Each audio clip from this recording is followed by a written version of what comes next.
이동현 김탁관의 이야기 밥상 네 번째. 네.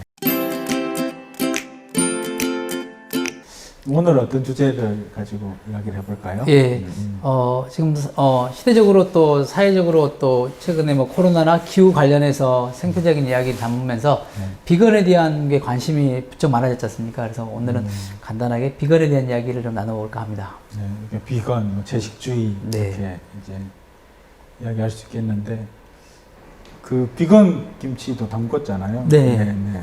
젓갈이 하나도 안 들어가는. 네. 네.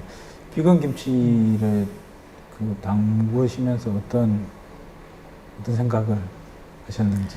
오늘은 미슐랭 밥상이 3월부터 많이 바뀔 것 같아서 그 중에 비건 음식이 좀 중심이 될 것 같아요. 그래서 비건 김치, 우리가 비건 김치 하면 맛이 없다 그러는데 우리 주방 바깥에 바나나 셰프님이랑 주방 팀들이 비건으로도 김치가 맛있다는 걸 보여줄 겁니다. 오늘 2월에 김장을 하는데 이건 농가에서 다 못 팔았던 배추가 남아 있었고 채소들로만 사과 잘 썰어 놓고 그다음에 배 썰어 놓고 해가지고 양념해 가지고 무농약 고춧가루 해가지고 이렇게 김장을 했습니다. 정말 맛있겠죠? 네, 사실은 힘든 건 없었는지. 네, 사실은 전부터가 그래도 김치하면 젓갈이 들어가야겠다는 생각해가지고 그걸 못 버렸는데 네. 이번에 직접 제가 김치를 소금에 절이고 담아보면서 이 맛이요 네. 깔끔하고 맑고 좋아서 우리가 생각하기에 항상 젓갈이 들어가야 된다는 그 어떤 내려왔던 어떤 전통이겠죠. 그걸 저희가 따라갔는데 충분히 젓갈 안 넣고도 비건 김치로서 맛도 그다음에 매력적이고 그래서 훨씬 더 저같이 좀 젓갈이나 비린내를 싫어하는 사람들은 훨씬 더 그러니까 좋을 것 같아요. 비건이 아니라도 되게 맛있기 때문에 이번에 이제 작가님의 밥상 한번 준비해 본다고 비건 김치를 건드렸는데 네. 이게 성공했어요. 그래서 네, 되게 맛있더라고요. 그쵸. 네, 네. 마치 젓갈이 있는 것 같은데 네. 없는. 네. 그쵸. 식재료가 그렇게 오묘하게 조화가 돼가지고 맛있습니다. 저도 이제 비건 한지 한 2년 가까이 그렇죠. 벌써 된 것 같아요. 네, 엊그제 같은데요. 네. 그래서 저는 뭐 육식 그 소고기나 돼지고기나 닭고기나 이런 건 이제 좀 많이 좋아하지는 않았는데 제가 바닷가에서 태어나가지고 이제 생선 요리들을 굉장히 즐겼거든요. 네. 일주일에 한 두세 번씩은 꼭 이제 생선을 먹어야 되는데 그래서 이게 비건 하면서 이제 제 고향 친구들은 그 못할 거다. 네. 그러니까 한 일주일만 지나도 이 생선이 땡겨가지고 못할 거다 그랬었는데 그래서 어떻게 하다 보니까 한 2년 정도가 됐고요. 그 2년 동안 좀 이렇게 돌이켜 보자면 처음에 이제 채식을 시작하고 나서는 한 6개월 동안 살이 쫙 빠지더라고요. 그쵸. 네, 살이 한 12kg 정도 살이 빠졌었고요. 지금은 또 제가 소설 쓰면서도 퇴고할 때는 또 살이 찌는 바람에 한 4, 5kg 정도 살이 지금 불어있는 그런 상황이고 어쨌든 처음에 살이 이렇게 쫙 빠질 때 그때는 기분이 좋기도 하고 좀 무섭기도 했어요. 그러니까 너무 갑자기 이렇게 살이 쫙 빠지니까 그래서 이제 그런 경험이 우선 있고 그 다음에 두 번째는 그 굉장히 이렇게 감각에 되게 예민해지더라고요. 특히 이제 미각하고 후각하고 이게 예전에는 맡을 수 없는 어떤 냄새 또 이렇게 나지 않는 맛 같은 것들을 아주 예민하게 이렇게 느껴가지고 좀 까다로운 인간이 되어 가더라고요. 어디 가면 계속 냄새, 맛 이런 데 신경을 계속 많이 쓰게 되니까요. 그래서 좀 이렇게 오감이 열린다고나 할까? 그런 경험이 이제 두 번째로 있고 세 번째는 이제 채식을 계속 해야 되니까 어쨌든 하루 세 끼 이제 채식 식사를 해야 되는데 집에서는 물론 이제 채식을 제가 만들어서 먹든지 이렇게 하면 되는데 밖에 나가서 외식을 할 경우에는 식당에 가야 되지 않습니까? 맞아요. 네. 근데 이제 그 채식 전문 식당을 찾기가 만만찮고요. 특히 이제 그 지방에서 이렇게 도서관이나 뭐 이렇게 서점에서 강연을 하러 내려가면 식사를 해결해야 되는데 찾기가 참 어렵더라고요. 그쵸. 그래서 네. 계속 산채 비빔밥집 없이 맞아요. 두부집이나 그렇게 물어보러 가게 되고 그런 곳에 가더라도 이제 밑반찬으로 뭐 김치나 국이나 이런 게 나오면 아, 이 김치에는 김치를 만들 때 어떤 젓갈을 썼는지 국을 또 이렇게 육수를 낼 때 또 어떻게 했는지 이런 네. 걸 이제 알아야 되니까요.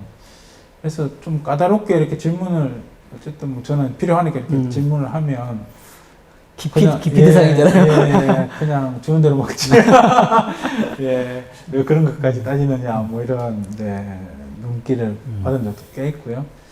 그래서 굉장히 그게 힘들었어요. 네. 근데 이제 곡성에 이제 내려와서 미슐란에 와서 이제 지금 이제 작업들을 하면서 좋은 건 어쨌든 미슐란에는 이제 제식 식단이 예. 있기 때문에 그 음식을 먹을 때는 이제 마음껏, 그렇게 뭐, 김치에 뭐가 들어갔는지 국에 뭐가 들어갔는지 따지지 않고 당연히 제식이니까 이렇게 양껏 먹게 되는 그게 굉장히 저에게는 이제 한 끼의 행복이라고 할 수 있겠습니다. 그렇게 좀 채식을 한다는 건 삶 전체가 바뀌는 거다. 이렇게 우선 말씀드릴 수 있겠네요. 네. 그러니까 사실 작가님 처음 뵀을 때 좀 통통하셨잖아요. 네, 제가 그렇죠. 2018년 3월 네. 1일 처음 뵀을 때 네. 사진을 보니까 네. 살집이 좀 이게 있었는데 어느 순간에 홀쭉해가지고 나타나셨거든요. 그래서 다이어트나 아니면 뭔가를 했겠다 했더니 이제 비건을 지향하셨다는 말 듣고 아 그렇구나라고 생각했고요. 사실 저희 같은 경우는 어린 시절에 그 가난해서 우리나라 국민들이 어렸을 때 보면 고기를 못 먹었잖아요. 육식을 안 해서 사실은 저희들은 뭐 일부러가 아니라 삶 자체가 채식과 곡물 중심의 삶이었는데 어느 순간에 우리가 뭐 이렇게 아시안 게임을 거치고 올림픽을 거치면서 서구화된 이렇게 음식 문화가 확 들어오면서 급속도로 고기 섭취량이 늘어나가지고 그 나중에 이제 사실은 단순한 음식으로 고기를 먹고 안 먹고가 문제가 아니고 그러면서 이제 범지구적으로 대한민국 농촌부터 해가지고 범지구적으로 이제 생태적 이제 위기감이 있었잖아요.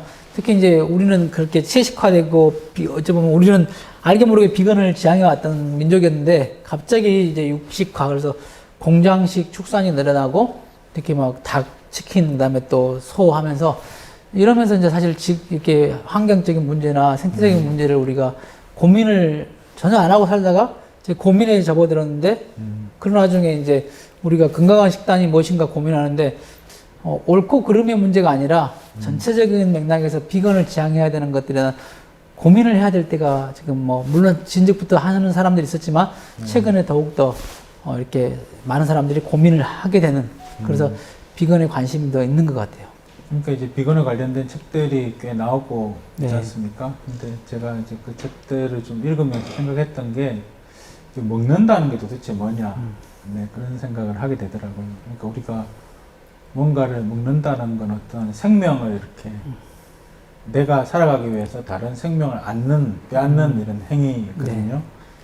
그래서 꼭 뭐 채식을 할 거냐 말 거냐 뭐 이런 차원이 아니고 그러니까 살아가면서 내가 살아남기 위해서 하는 여러 가지 행동들 그 중에서 특히 무엇인가를 먹을 때 내 입으로 들어오는 이것들이 어떤 과정을 거쳐서 내 입으로까지 들어오게 되었는가 이런 것들을 좀 고민을 하고 좀 살펴볼 필요가 있다는 거죠.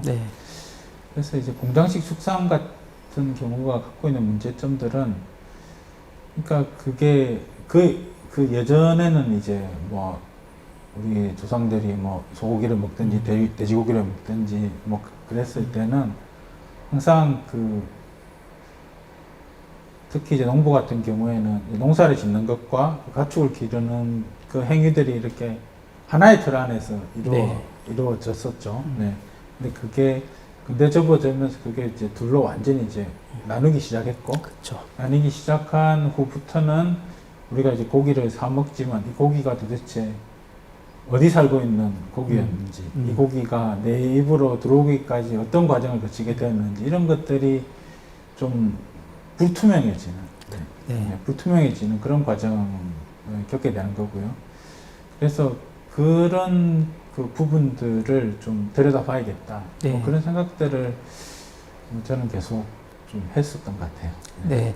그러니까 사실 저희가 이제 뭘 먹냐는 것은 우리가 그러니까 생태계를 잘 좀 보고 아까 말씀한 대로 어떻게 사육이 돼서 어떻게 우리가 먹는 음식으로 왔는가를 잘 살피면 지구가 어디로 가고 있는가를 지금 이야기할 수 있잖아요. 그래서 다음에 또 다뤄야 되겠지만은 왜 우리가 저기 야생 그 조수들, 그러니까 새나 무슨 그 이렇게 날짐승들 이런 것들을 우리가 어이없게 범죄자 취급하잖아요. 요즘 들어서요. 그렇죠. 네. 무슨 질병만 있으면 그들이 문제인 것처럼 말하고 그들이 어찌 보면 살아가는 환경에서 우리가 기르는 지금 사육의 이런 문제들을 깊이 좀 들여다보고 그래서 우리가 그런 것들을 먹을 때도 고민하면서 먹고 그래서 우리가 고기를 먹지 말자라는 어떤 운동을 하시는 분도 계시지만 그래도 우리가 고민하면서 먹자. 그래서 좀 적게 먹자.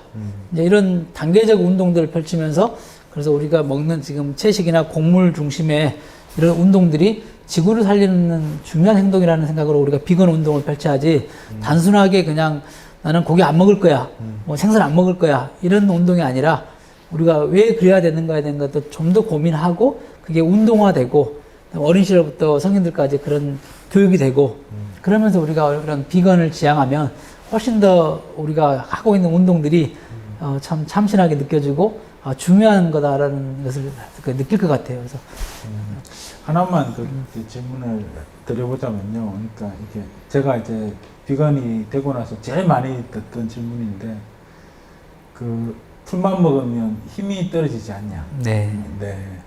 그러니까 힘을 기르기 위해서 고기를 먹어야지. 네. 네. 그런 말을 뭐 이런 충고 아닌 충고를 많이 들었거든요. 네. 그런 충고에 대해서 좀 대답을 해주신다면. 네. 사실은 그러니까 그게 저는 잘못된 편견이라 생각합니다. 왜냐면 그동안 우리가 역사적으로 근거들 있지 않습니까?